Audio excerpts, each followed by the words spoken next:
Hello everyone, welcome to MDC Learning, Standard TY BCom, Subject Cost Accounting, and our today's topic is Contract Costing. Yes students, we already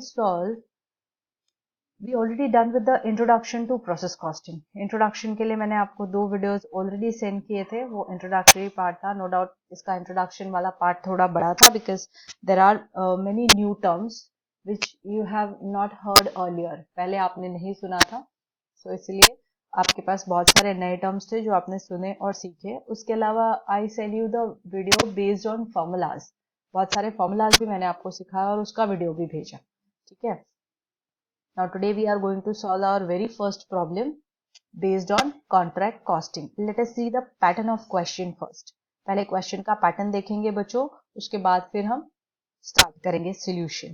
So the question said the following expenditure was incurred on a contract of 12 के बाद 12 lakhs for the year ended 31st 12/2015 31/12/2015. ठीक है. इतने ये date के लिए आपके पास एक कॉन्ट्रैक्ट था, 12 लाख रुपए का कॉन्ट्रैक्ट था, where you have the material of 2,40,000, the wages of 3,28,000, the plant of 40,000 and overheads of 17,200. ठीक है. पहले इतनी इंफॉर्मेशन बच्चों, पहले इतनी इंफॉर्मेशन, उसके बाद फिर नीचे का information. So first is this 12 lakh is consider as your contract price. ये 12 लाख रुपए को आप अपना कॉन्ट्रैक्ट प्राइस बोलोगे. ठीक है. यहाँ पे मैं ऐड करके लिख देती हूँ. इसको हम लिखने वाले हैं C.P. That is contract price. ये आपका CP है, दैट इज कॉन्ट्रैक्ट प्राइस है. 12 लाख के कॉन्ट्रैक्ट प्राइस पे पूरे साल भर में आपको ये कॉन्ट्रैक्ट फिनिश करना था और वो कॉन्ट्रैक्ट का ईयर एंड हो गया 31/12/2015 को. उसमें आपने मटेरियल का एक्सपेंसेस किया है 2,40,000, वेजेस के लिए खर्चा किया है 3,28,000, प्लांट के लिए किया है 40,000 एंड ओवरहेड्स के लिए 17,200. All are the direct expenses which you have to record directly in your contract account on the debit side. ठीक है. फॉर्मेट में आपको ऑलरेडी बताया था. Next we have cash received on account of the contract to 31st December. ठीक है. Like यहाँ पे cash received on account to the contract to 31st December was 4,80,000 being 80% of the work certified.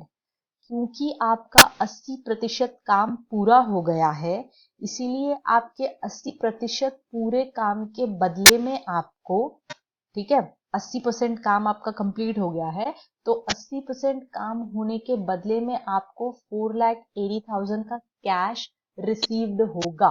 4,80,000 का cash received होगा. उसके बाद दिया है the value of material in hand was 20,000 and the plant had undergone 20% depreciation. 20% depreciation वो plant के ऊपर लगने वाला है.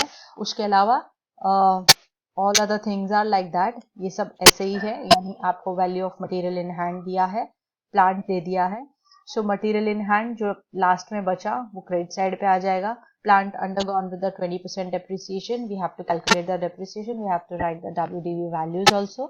Now let us prepare the contract account first.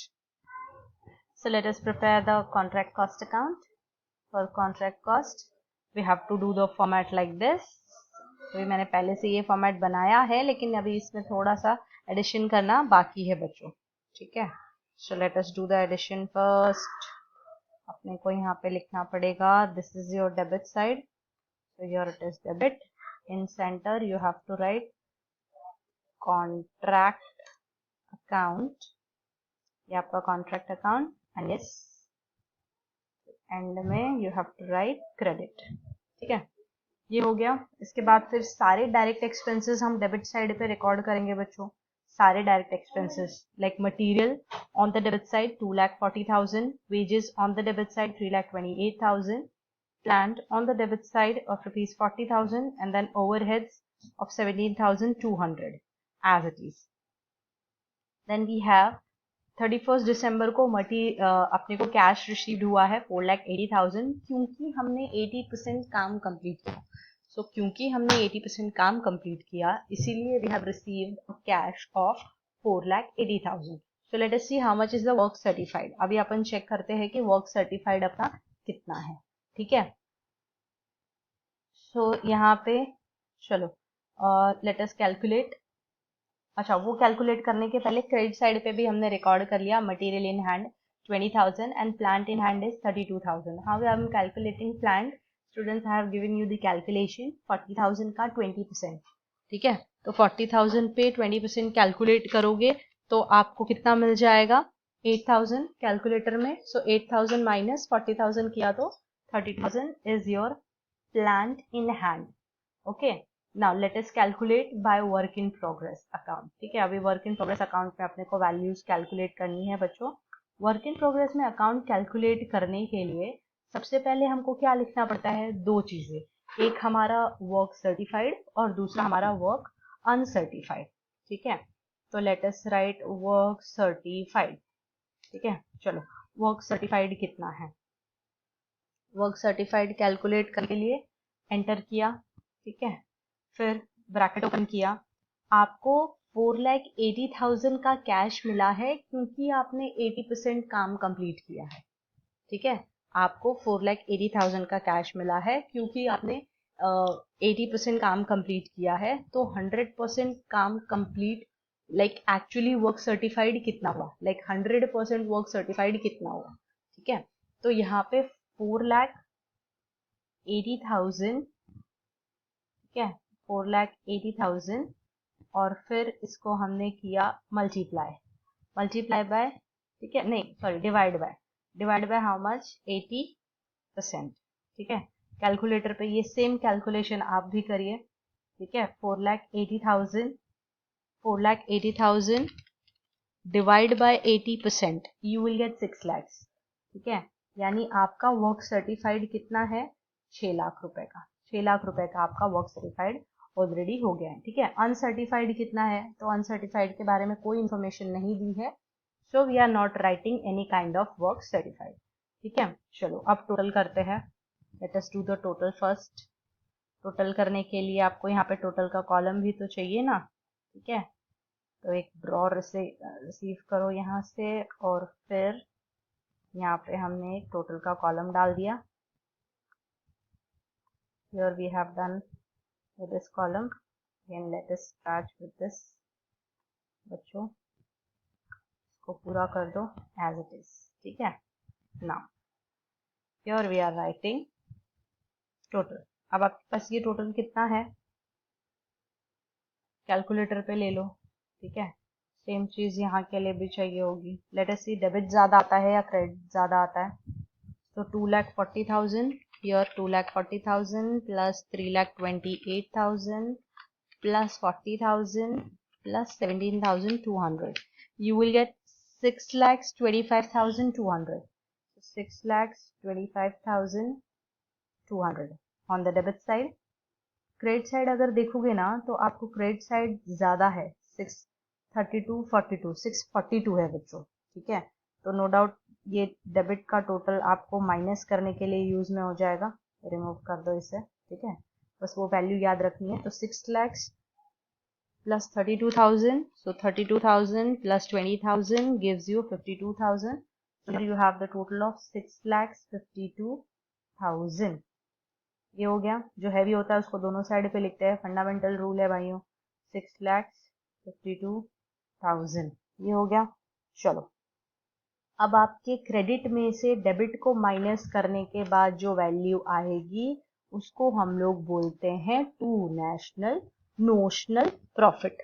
ठीक है, नोशनल प्रॉफिट। तो चलो चेक करते हैं नोशनल प्रॉफिट कितना आ रहा है। ठीक है, तो आपके डेबिट का टोटल कितना था? 625,200। करेक्ट। सो 6 lakhs नहीं, पहले एक बार देख लेते हैं। 2,40,000 plus 3,28,000 plus 40,000 plus 17,200 gives you 6,25,200 minus 6,52,000। 6,52,000 gives you 26,800। So your notional profit will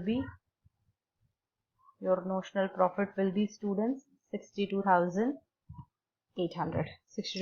26,800, sorry, not 62, it's 26,800।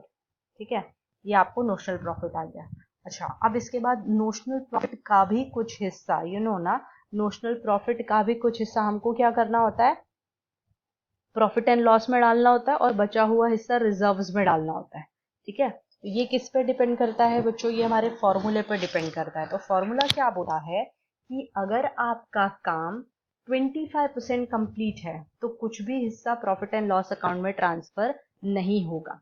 अगर 25 से लेकर के 50% तक कंप्लीट है तो 1/3 हिस्सा आपको ट्रांसफर करना पड़ेगा।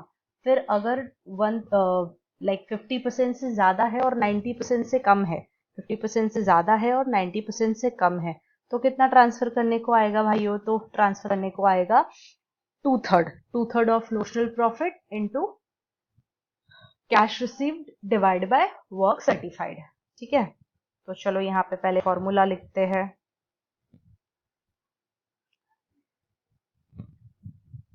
Transfer to profit and loss account, transfer to profit and loss account, ठीक है, is equal to NOTION, notional profit multiply bye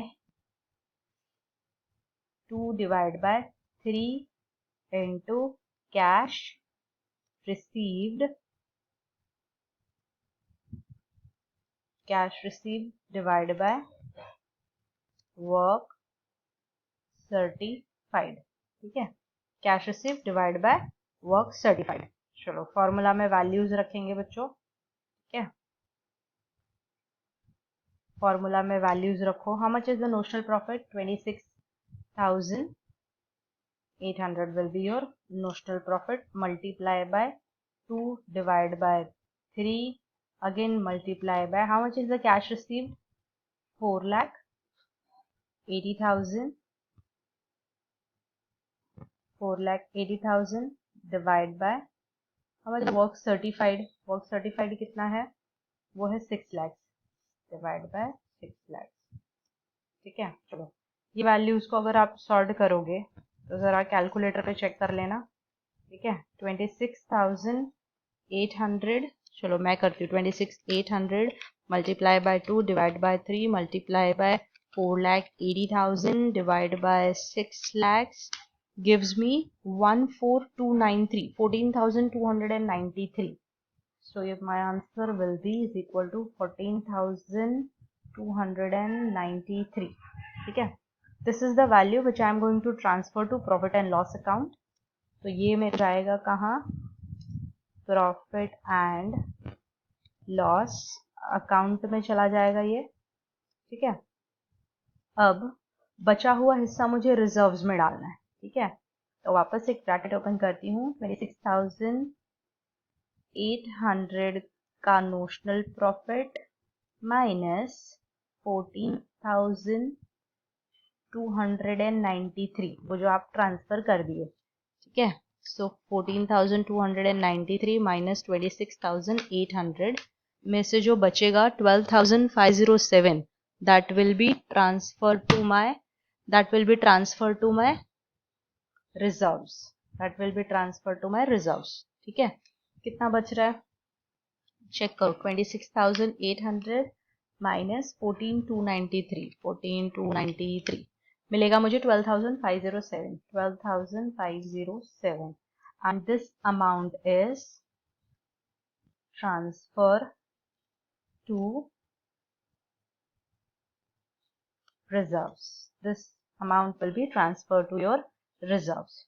student, इसको भी हमको, ये जो ट्रांसफर टू रिजर्व्स और प्रॉफिट एंड लॉस अकाउंट है, ये जो ट्रांसफर टू रिजर्व्स और transfer to profit and loss account है, this also we have to show in our like balances. ये अपने को बैलेंसेस में यहाँ पर भी आपके अकाउंट में भी शो करना पड़ता है ना। अकाउंट में इसको कैसे शो करेंगे, इसके लिए मैं आपको नेक्स्ट वाला जो प्रॉब्लम होगा उसमें और अच्छे से बताऊंगी। ठीक है, अभी के लिए ये प्रॉब्लम में focus on notional profit, focus on calculation of notional profit which is transfer to your reserves. Rest आपको कोई प्रॉब्लम, डिफिकल्टी ये वाले क्वेश्चन को सॉल्व करने में आ रही है बच्चों, तो आप मुझे पर्सनल में मैसेज करके पूछ सकते हैं क्यों हमने 2/3 ट्रांसफर किया, क्या किया, ये पूरा फॉर्मूला वाइज।